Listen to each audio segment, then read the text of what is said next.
Hey, welcome back. I'm Eric, and we are on day number 14 and 15 of our game development adventure. I decided to combine days 14 and 15 together because uh, day 14 was spent mostly just writing documentation. Um, I have been fortunate enough to bring on my good friend Stuart onto the project on a temporary basis to help me create some artwork. So I needed to create a asset and style guide, which would give him an idea on what I'm building and what it needs to look like, and kind of like the vision for this game. Um, this is probably about a 28-page beast, so that took me a full day to write. And I think if I was working on this independently all by myself, I wouldn't have bothered with this. But as soon as you start bringing in other people onto the team, you need to have a document that works as a form of communication so that everybody can be on the same page in terms of producing the same thing that looks and feels the way it should be. So this is a part asset and style guide, part design document, and it's mostly about artwork and the assets that need to be produced, what order they need to be produced in, kind of what we're shooting for with this game, and so on and so forth. So I'm not going to read the whole entire thing for you, but I think the the main highlight here, you can pause the video if you want to read all of this. This kind of captures the essence of what this game's spirit needs to be like. In terms of time period, this is going to be somewhere between the Korean War and the Vietnam War. And it's also going to be kind of like this alternate timeline, so we can invent any type of military unit that we want. And we've already taken some creative liberties with that. And then the rest of this stuff is just going over kind of like the style and appearance of what the game should look like. A comparative style to other games that are similar to what we're building.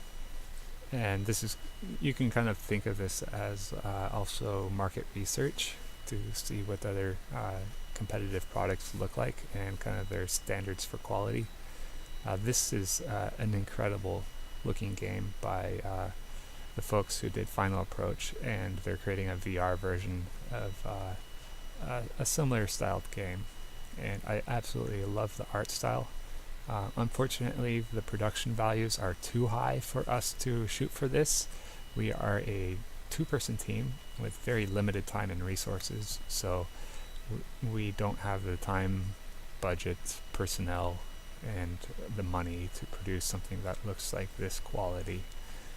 But we can use this as a good source of inspiration. Here is another competing game made by two people in the UK. This is called Rogue Aces, which is produced by a team in UK, and this is for the PS4. And they kind of capture the same sort of theme that we're going for. I did find some things to nitpick with this. I thought that they had too much UI on the screen. Like this part right here takes up like if you split up this screen into thirds, like one third here, one third here, and then another third here, then this takes up the top one third of those three 9 quadrants, and I think that's too much real estate. I think the gameplay should always be focused on the action as much as possible, show as little UI as you can, and if you need to put it in there, then reconsider why you have it in the first place.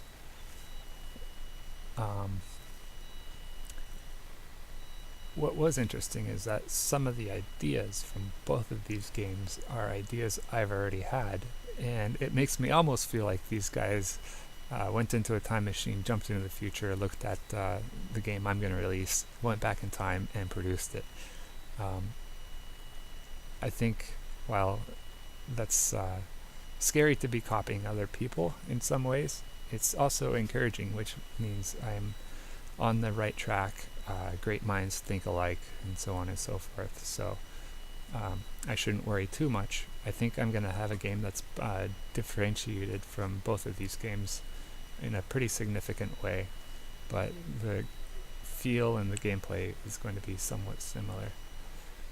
And then we had some inspiring character art. Our character who's going to be flying the airplane is going to be a female fighter pilot, so we're trying to get some inspiration on what she might look like. Then we also have an antagonist who's going to be some sort of an old Russian bearded guy with a mustache or something, so we'll figure out what that looks like. And then we've also got a listing of all of our vehicle art with inspiration from some games and from real life, and some of it's just made up. So yeah. So I'm not going to go over the rest of this document, but that did take quite a bit of time to write up. In terms of gameplay, we actually have something that's actually playable now, and this is actually really exciting. So today I put in the final touches on the unit spawning and the supply, which means that you can have a fixed number of units that are always going to be continuously spawning until you're at the maximum supply, and they will drive towards each other and shoot each other. So I'll give you a quick demo on what that looks like here. So my character here gets boosted up on the elevator. This is all placeholder work, so don't worry about how it looks and feels. We increase our thrust. We take off from our runway, and now you can see that there's tanks that are spawned and anti-aircraft that are spawning, and they are heading towards each other in this really small debug level test, and they will begin engaging each other as soon as they get within range. So the tanks shoot at the other enemy tanks and anti-aircraft to get within range. They currently clip each other, so they're both going to kill each other. And this game state as it's in right now will always be in a stalemate, because there's nobody that's influencing the tide of battle. So it's going to be you could think of it as a tug of war that has neither side winning. But as the player, you can come into this field of battle, and you can start influencing things by dropping bombs and shooting bullets. And all of a sudden your faction has a little bit more of an advantage. And it's a pretty sick advantage. But you can also blow up your own guys right now if you really want to even things up. And then we've also got an enemy aircraft over here, which you can actually shoot. And I don't think he spawns a new one yet. Oh, hey, it does. The animation is just all messed up.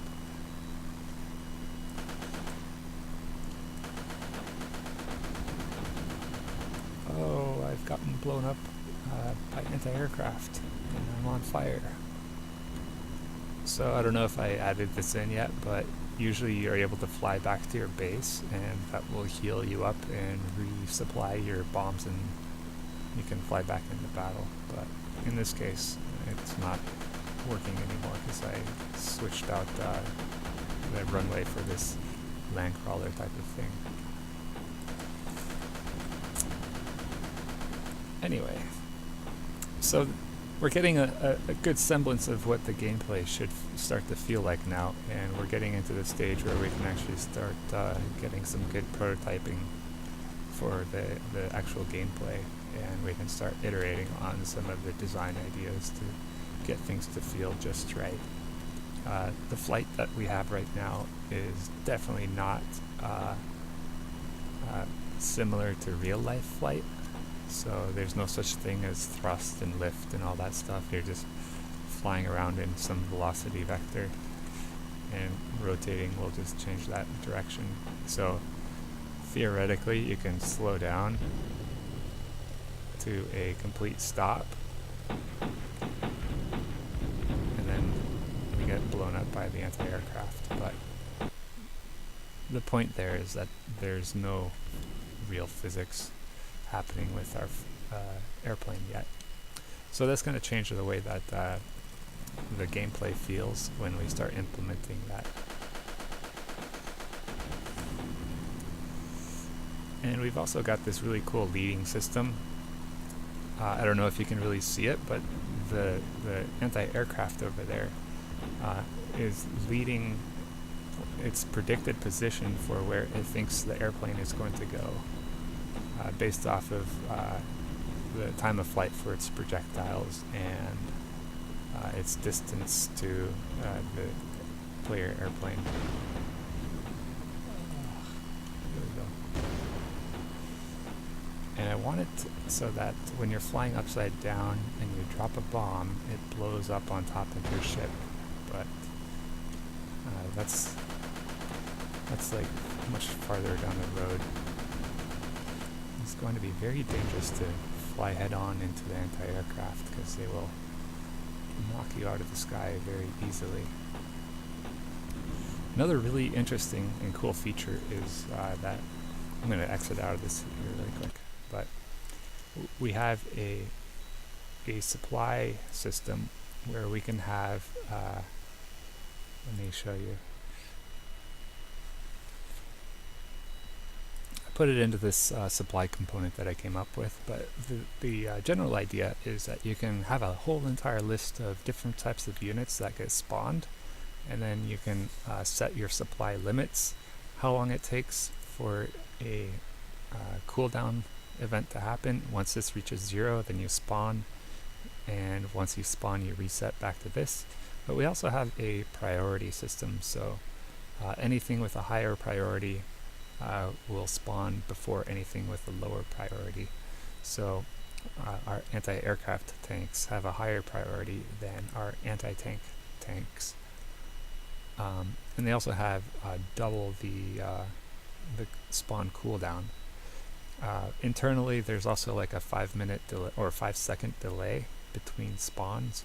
So if you have two objects that are both cooled down, and then you hit that 5-second global cooldown, then it will choose the item with the the highest priority number.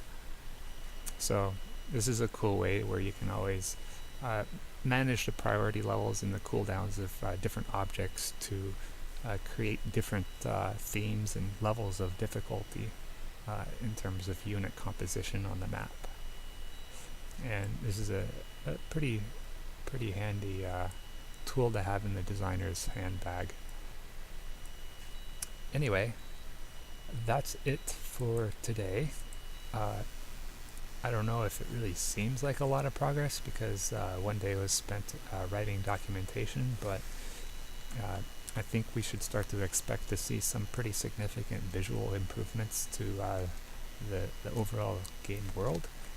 And I think we're going to be getting into a kind of a finalized game loop where you have a win-loss and a win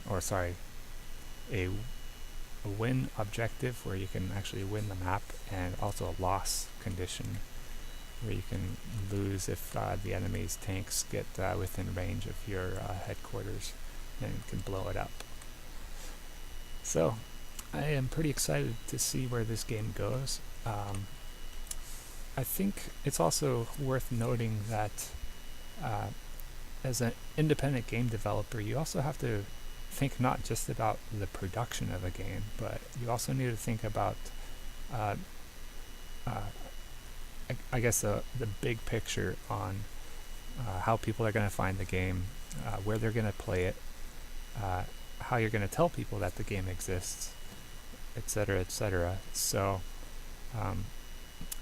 in terms of big picture, initially I'm planning to release this on just the PC through the Steam platform, but Unreal is a pretty awesome engine which will allow you to package a project for all of these different types of hardware platforms, and the amount of changes that you need to make to the game are relatively minimal in order to have compatibility with these other hardware platforms.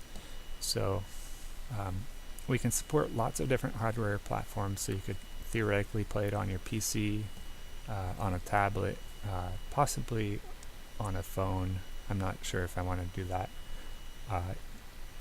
Tentatively, I am also thinking about adding in support for the Magic Leap, but that is going to depend more on whether I get hardware and funding to build in that kind of support.